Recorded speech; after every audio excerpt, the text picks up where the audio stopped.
Howdy y'all, welcome to BanjoBenClark.com. I am Banjo Ben. Today we're going to learn a basic version to a great old fiddle tune that everybody needs to know, one called Old Joe Clark. Now we're going to keep the melody very simple on the first A and B parts, just quarter notes. Anybody can learn to play this. So if you're starting to learn how to flat pick or just learn how to play guitar, this one's right up your alley. Now the second time we go through those A and B parts, and I'll explain what that means, we're going to add some upstrokes. We're going to add what I call some shuffle rhythm, and I will explain that to you as well. We're also going to have a bit of an introduction to using a capo and what a capo does for us. So lots of stuff to learn today.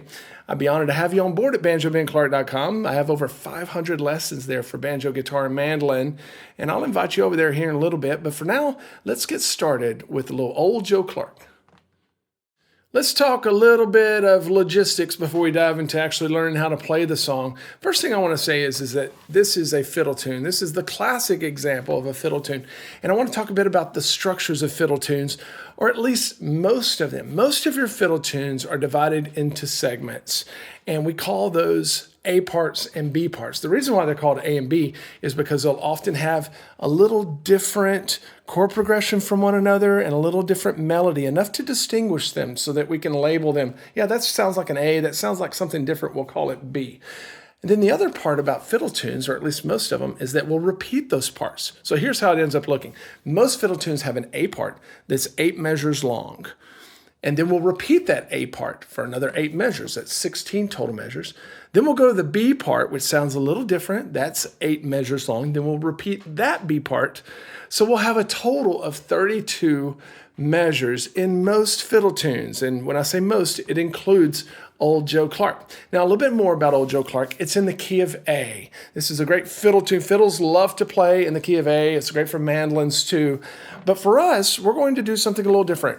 We are going to play it in the key of A, but we're going to use a friend to help us do that. We're actually going to use a capo. If you don't have a capo, you can go get you one, go order one. I've got lots of them on the site. But if you already have one, I want you to put it behind your second fret of your guitar.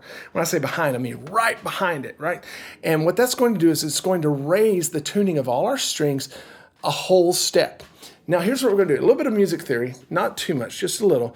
We're going to play out of a G position. We're going to play like the songs in the key of G. We're going to use G language. We're going to use G sounding chords. But because we're capoed up a whole step, we're really going to be operating in the key of A. Okay, so whenever I make a G chord here and I play a G chord, if a mandolin or a fiddle or piano played that same chord, they would have to play an A chord to get the same notes, okay? So it's important that we know what we're talking about there, because if I'm talking with a capo on, I'm going to use different terminology than if I didn't have a capo on. So I'm going to use with you what's called capo language. I'm going to call that a G chord, even though technically it's an A chord. I'm going to call this a D chord because I'm playing a D chord, but technically with the capo it's an E chord. And also whenever I refer to frets, I'm going to refer to them like the capo is the nut. So that would be open. This would be a second fret, even though technically that's the 4th fret. You get what I'm saying? It's like we're acting like that the guitar got cut off by 2 frets. And so that's how we are going to talk about the lesson today. And just know that if you're playing with a fiddle player or a mandolin player on this song, you are playing a G chord, but with the capo, they're going to hear an A chord. All right, let's dive into the A part of this one in the key of A. Now, this first line here is 4 measures, as you can see.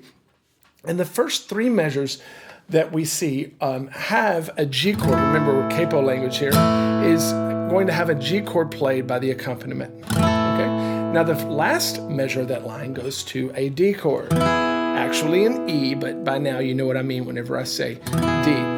And what's interesting about this is that we're going to start and walk up to a note that's not really in the G major scale. That first fret there, that's called a dominant 7th tone. It's a really bluesy sounding note. That's kind of what gives Old Joe Clark its cool sound. And we're even going to go to that dominant 7th chord in the B part.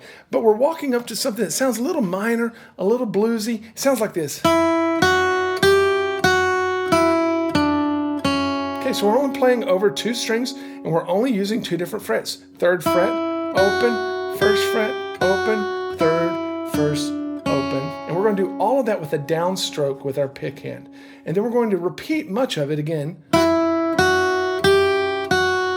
And then the last measure of that line, we're going to play that third fret and let it ring out for 4 solid beats. It's going to take up the whole measure. So if we play this line slowly and count, it sounds like this. Play it with me. Ready, go. 1, 2, 3, 4. 1, 2, 3, 4. 1, 2, 3, 4. 1, 2, 3, 4. Our next line has a little bit of repeating in it. 1, 2, 3, 4. 1, 2, 3, 4. And then to wrap it up, we're just going to walk right down the G major scale.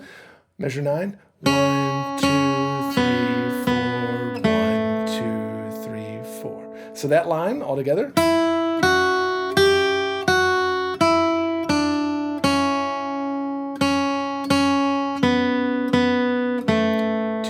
3, 4. Okay, now that's one time through an A part. That's 8 measures. And if you remember back to the beginning of the lesson, we are going to play the A part one more time, 8 more measures. Now we could just repeat what we just played. You could turn right around, go back to that first measure, play it again. It would sound great. It's still the melody.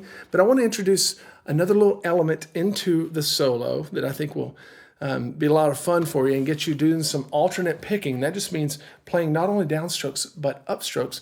And we're going to do what I call a shuffle pattern. We borrow that terminology from the fiddle. You know what I'm talking about when a fiddle player picks up their bow and goes, don, chicka, don, chicka, don, chicka, don. Well, that's what we're going to do with our pick. So it's a down, down, up, down pattern. And we're going to put that to use in our second A part. But here's what I want you to see. The melody is not going to change. Matter of fact, in this line, starting measure 11, can you spot the melody from the first time through the A part? I can. I can still spot. It's all there. It's just on the second and fourth beats of the measure, we're going to play 2 eighth notes, a down, up. So that first measure there, measure 11, sounds like this. Can you do that? 1 and 2 and 3 and 4 and... Try to keep your pick strokes right, okay? So for the quarter notes, we're going to play down strokes. And then for those little pairs of eighth notes, we're going to do down, up. So it's over and over again. Down, down, up, down, down, up, down, down, up. Measure 12, we walk down. Down, down, up, down, down, up. Again, 13. Down, down, up, down, down, up, down, down, up, down. Can we play this whole line together? I bet we can. Let's try it. Ready, go.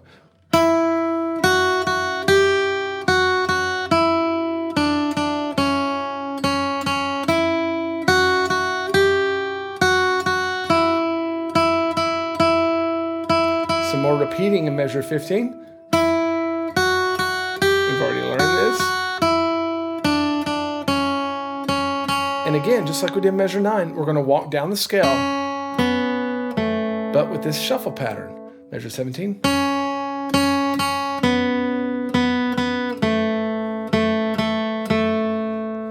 Pretty cool. All right, so we've covered both A parts. We've played 16 total measures, and each one of those A parts that are 8 measures apiece have a bit of a variation from the other, right? We start out with just downstrokes, playing quarter notes, half notes, and whole notes. And then the second A part, we introduce those eighth note shuffle patterns, which is a lot of fun. Well, we're going to continue this in the B part. We'll start with some long melody notes, all downstrokes, and then we'll introduce the shuffle pattern there too. But what's cool in the B part is we're going to introduce that F chord. Is that right? I think it is. And we're going to make it sound a little bluesy, a little bit even more bluesy. And that's why I love Old Joe Clark. If you're watching somewhere besides the website, you'll need to come over to the website. Join as a Gold Pick member. You can download this whole lesson, including the tabs and the MP3 jam tracks. I have lots of different speeds there for you to practice along with, so don't miss out on that. Let's keep going.